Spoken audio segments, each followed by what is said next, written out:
The ACU Wildcats hit the road once again to take on McNeese. I'm Max Preston. And I'm Grant Boone. We'll preview that game against the Cowboys down in Lake Charles and try to chase down speedy running back Billy McCrary. It's the Adam Dorrel Show right now.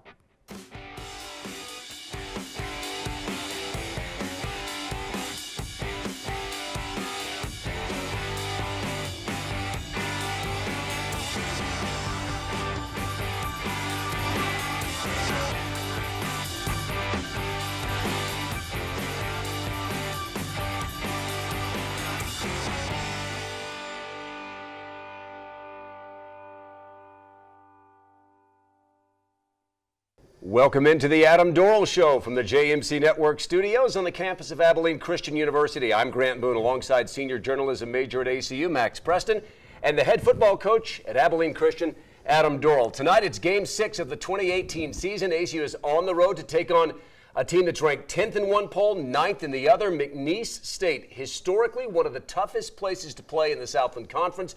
Cowboy Stadium, the hole as they call it, Lake Charles, Louisiana. Coach, what would a win, especially on the road, do for your team against a top 10 team in the nation? Great challenge, but a great opportunity. Oh, absolutely. Yeah, I think you got to look at stuff like that, look at it like it's a challenge, and obviously it's going to be a tall task, but we're confident if we can go down there and not turn the ball over and execute and hang in there. I think a game of that magnitude and that environment, I think it's really important to weather the storm early in the game and stick around, because I do think if you can do that, I think it will flip and put a lot of pressure on them in a situation like that. It's the halfway point of the season, Game 6 of 11. How would you assess your team's performance in the first half, and how difficult is the second half? Well, the first thing, I'm very proud of our team and the growth in our culture and in our organization and all the positive things we're doing. Really feel like we've got quality young men in our program that continue to work hard and don't quit, and that's been a real blessing as a coach. I think when you are struggling maybe from a wins and loss standpoint and you want them to win more games, obviously that's the thing that everybody wants to do. But when you see guys that are having a growth mindset, continuing to try to learn and get better and grow, and they're not quitting and playing hard, being unselfish, I think as a coach it's a real boost in the arm, and it gives you something to build on that, hey, let's reset, and we've got a huge challenge in front of us, but man, with this type of attitude, anything's possible. It is a huge challenge tonight, ACU and McNeese. We will preview that game a little bit later on in the show, but when we come back, highlights and analysis from Coach Dorrel on ACU's high-scoring shootout last week at Wildcat Stadium. The Adam Dorrel Show continues in a moment. Welcome back to the Adam Dorrel Show. Last week at Wildcat Stadium, ACU welcomed in the University of the Incarnate Word. Here with the highlights is Madison Kreitz. Billy McCrary started the night off with an impressive 31-yard run to give the Wildcats the first points of the game. Less than a minute later, UIW responded with a 58-yard pass to Cody Edwards from quarterback John Copeland. The Wildcats then looked to gain a lead with a 22-yard pass to Tyrese White. With only 10 seconds left of the first quarter, the Cardinals were able to score another touchdown to tie up the score to 14-14. The second quarter opened up with UIW's opening drive, leading to an interception touchback from safety Eric Hunn. The Wildcats were able to use the interception to get a 1-yard touchdown run by Tracy James.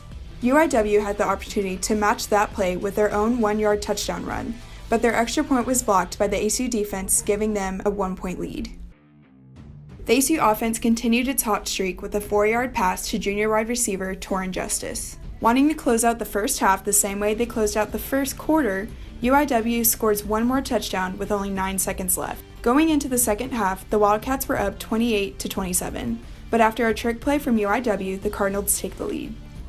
Luke Anthony's pass then gets intercepted by UIW's Jamarcus Williams and brings the Cardinals to the ACU 45-yard line. The Cardinals use their field position to kick a field goal, expanding their lead.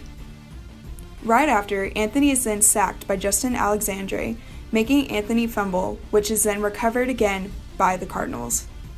Opening of the fourth quarter started with another Cardinal touchdown, bringing their lead up 44-28. The Wildcats looked to cut the lead with one last touchdown pass again to White, ending with a failed 2-point conversion attempt. The Wildcats fall to the Cardinals 44-34.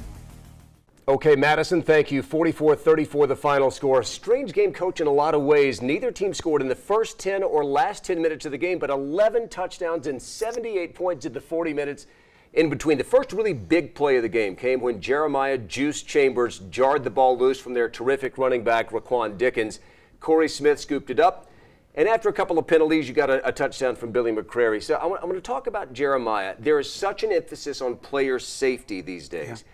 How hard is it to hit hard and cleanly in this day and age of college football? Well, I think, 2 or 3 years ago when that rule was enacted, it was really difficult and foreign to a lot of players and a lot of coaches. But I think in the last couple of years, you've really seen people able to teach it and practice it in the off season. But nobody does it better than Jeremiah. No, it was unbelievable the way he hit that kid. Jeremiah's got really good bend, great athlete, and very clean hit, but very violent. And obviously, it's why a lot of people love the game of football. And when that ball came out, it was great to see Corey there ready to go, and that was a huge play for us. So, Coach, after the fumble and then a few penalties, Billy McCrary goes 31 yards for a touchdown. It's his fifth touchdown of the year, and the second time this year he's gone for more than 100 yards. You guys also rushed for 221 yards on the game. How would you, say last week was different on the ground compared to this week against UIW? Well, I think we did a really good job schematically of getting lined up with some formations that benefited us. We were just quite honestly winning at the point of attack. We didn't necessarily do that on a consistent basis over at SFA. So that was a big thing. Just kind of got guys re-honed in on it. And the big thing is we didn't want to give up on it. And we wanted guys to have that mentality that we can run the ball. And I thought we did a great job. And the fact that we can utilize 3 tailbacks right now, and I think they're all 3 a little bit different, I think is really cool for our football program. Makes us very dynamic. Almost 5 yards a pop as well, which I know you love. First half, 28 points, 305 yards of total offense. You haven't had a better offensive half of football since you've been here as head coach at ACU. I know it's never this easy, but are there games as a play caller, if you're Josh Lamberson, I know you were a play caller as well, are there games where it seems like whatever you call just works? I don't know about that. I wish it felt like that. I think Coach did a really good job on our coaching staff Saturday. Did a really, really good job of having starters, first down plays.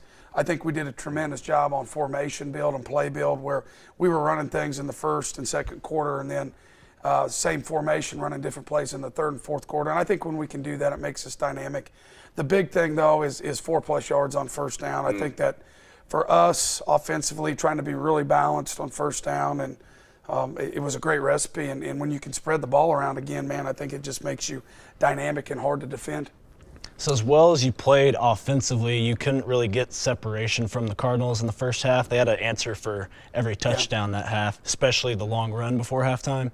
So, what were you feeling going into halftime being up 28-27 as opposed to 28-20? Well, it's honestly a game that we kind of anticipated. They've done a tremendous job in a year's time of getting their program refocused with transfer kids and just the kids they had in their program, getting them to play hard. They had a lot of confidence. I think if you look, and that's one of the things I tried to get across to our team, and I felt like we understood is, you can't look at the scores from them from North Texas and New Mexico. They had done some good things. And then they had just, destroyed SFA, and they had a bye week. And so, they were a dangerous team, did some really good things. But I think for us, we didn't panic in halftime. We just tried to refocus. And, you come out, and for us, the second half was just the turnovers just absolutely, really hurt us. You tell us that every week, don't you? And a game like Saturday, and quite frankly, the game before against Stephen F. Absolutely. When you have 5 second-half turnovers, that's why you keep telling us that, isn't it? And so let's talk about turnovers a second. Sometimes an opponent will make a great play. Absolutely. Not every turnover is created equally, right? Absolutely. I think if you look at the 3 turnovers we had Saturday night, the last one right when we were trying to score, we throw a really good pass to the receiver, and he turns. Probably could have had a little bit ball security, but more importantly, the kid put his helmet right on the football and popped it loose. Those things are going to happen. But the other ones, as far as, protection, we break down in protection, ball getting stripped from behind, or just thrown across our body or thrown into coverage, things like that. Those are just the ones that you've got to get rid of. And I know I do sound like a broken record, but it's like It is what it is. It's the game of football. It's the most important stat. I think when you are really equally matched with your opponent, which right now I think we are, there's a lot of parity in the Southland Conference. It's literally going to be like that every week. And there's very few teams across the country, in my opinion, high school, college, or professional, that can afford to have a negative turnover margin and still have a chance to win. And that's just not the game of football. So, Coach, Incarnate Word converts on a couple of turnovers in the third quarter and leads 44-28. But at the beginning of the fourth quarter, you get a touchdown from a very interesting play with a pitch from Luke Anthony to Tyrese White. Can you walk us through that play and and how UIW was off balance? Yeah, again, that was coming off some stuff we were doing in the first and second quarter, and we had been setting that play up, and we had been running basically a sweep play left to Billy and Tracy, and we just came back with the counter play off of it. So just really proud of Tyrese and his ability to continue to be able to utilize him in special formation, special plays. For a young man who's a true freshman, to have the confidence to do that stuff, but we're putting a lot on his plate right now. It's really cool to see. I was calling the game on ESPN Plus. I was fooled. I thought the ball was going to Billy. Is that play maybe you don't want to say this, is that always going to Tyrese, or does Luke have the option there to hand it off? No, there's an option. Okay. There's some options there, and we'll continue to build off that. Did you hear that, other teams? There's an option there. Just want to get that clear.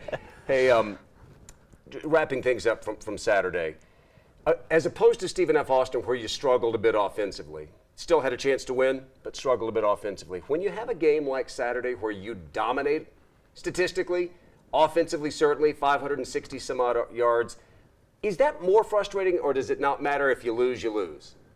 It's never really frustrating to me. I'll take that the other way. In winning, I've been involved in games that you've won and you've played terrible and you played bad, and you walk out of there going, we didn't get better as an organization today. So I've been on both ends of that spectrum. I think for us and for what I try to get across to our football team, it's about playing with great effort and energy, being unselfish, playing to the best of your ability, trying to have a winning mindset. And certainly, man, we're doing so many good things. And it's, for me, I'm frustrated for our players, and it's often in life, as we all know, what you deserve and what you get sometimes are two different things. And so just to continue to try to pick them up, and I was just so excited to see them Monday and Tuesday, and the mindset and their attitude of, that didn't go the way we wanted, we're going to move on, and we've got a huge challenge in front of us Saturday, but let's go give it our best and take care of the ball, and we're going to have a chance. I really believe that. We believe that. About that challenge, we'll talk about the game against McNeese a little bit later on, but as we go to break, take a look at scores around the Southland Conference. You're watching The Adam Dorrel Show.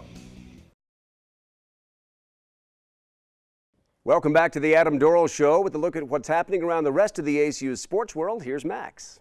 Thanks, Grant. We'll take a look at volleyball first as the team traveled to face Incarnate Word on the road last Saturday. The Wildcats won with an incredible comeback victory 3-2.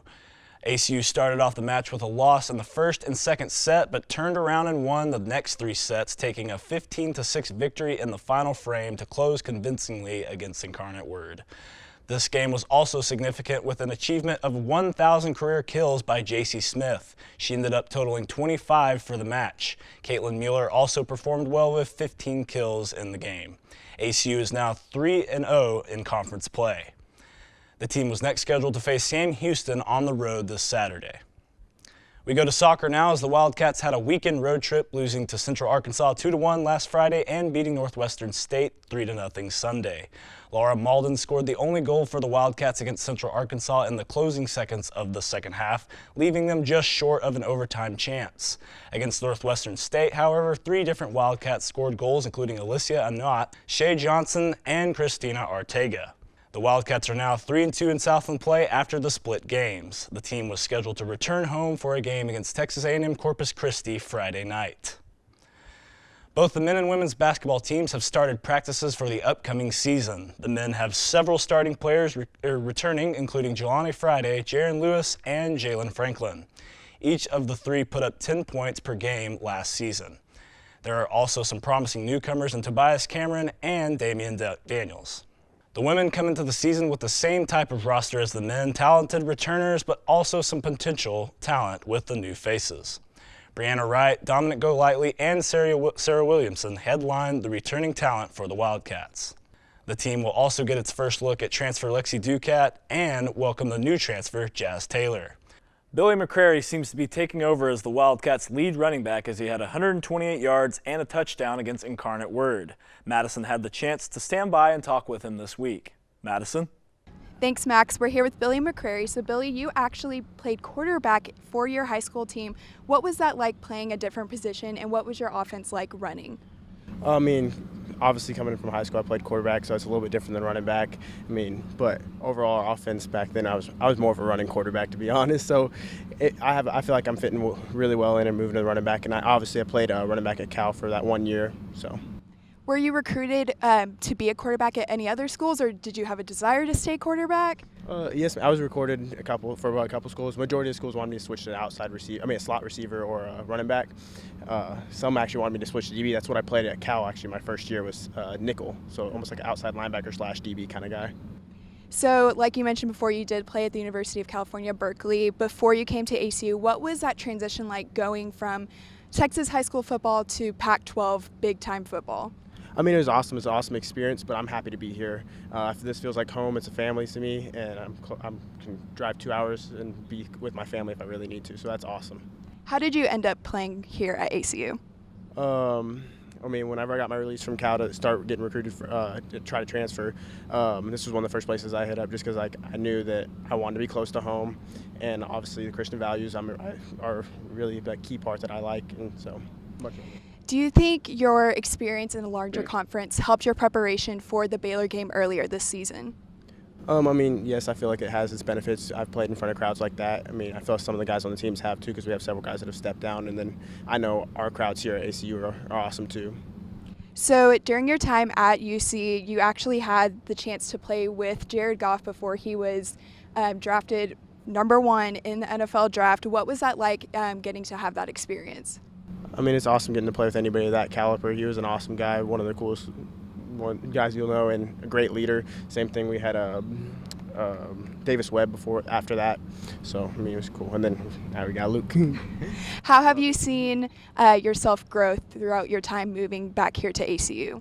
Feel like I've seen a lot of growth. It's just getting snaps under my belt. I mean, like I said, I really hadn't played on offense or defense since high school, so a lot of this is still new for me, even though I am a junior. Right. What do you want the offense to achieve the rest of this season? Just continue putting up points, but we need to eliminate the turnovers so we can win. We want to win. That's the end of the day. That's our goal, is to win. Awesome. Well, thanks for making time with us. Max, we're going to send it back to you. Thanks, Madison. Well, that's all for this week. Until next time, I'm Max Preston. As we welcome you back to the Adam Dorrel Show, take a look at the conference standings in the Southland. You'll see ACU's opponent tonight, McNeese, the only 3-0 team coming off a narrow victory over Stephen F. Austin. And there's that much improved UIW squad, a half game back at 2-0. Win for the Wildcats today would tighten things up considerably. Now check out today's schedule around the Southland, highlighted by the 93rd edition of the Battle of the Piney Woods between Sam Houston State and Stephen F. Austin, a rivalry that dates back to 1923. Being played for the 9th straight year in Houston at NRG Stadium, home of the NFL's Houston Texans. All right, let's shift focus to ACU's game tonight at McNeese. Last year, the Cowboys went 9-2. They lost their 2 biggest games of the season, though, to Nichols and to Central Arkansas, which kept them out of the playoffs. So far this year, McNeese 4-1 coach. Their only loss to a top 25 FBS team, and that's BYU. They're 3-0, as we said, in the league. You haven't seen the hole yet, as they call it, Cowboys Stadium, but you did get a very up-close look at McNeese last year in the game here. Defensive battle, 13-7, could have gone either way.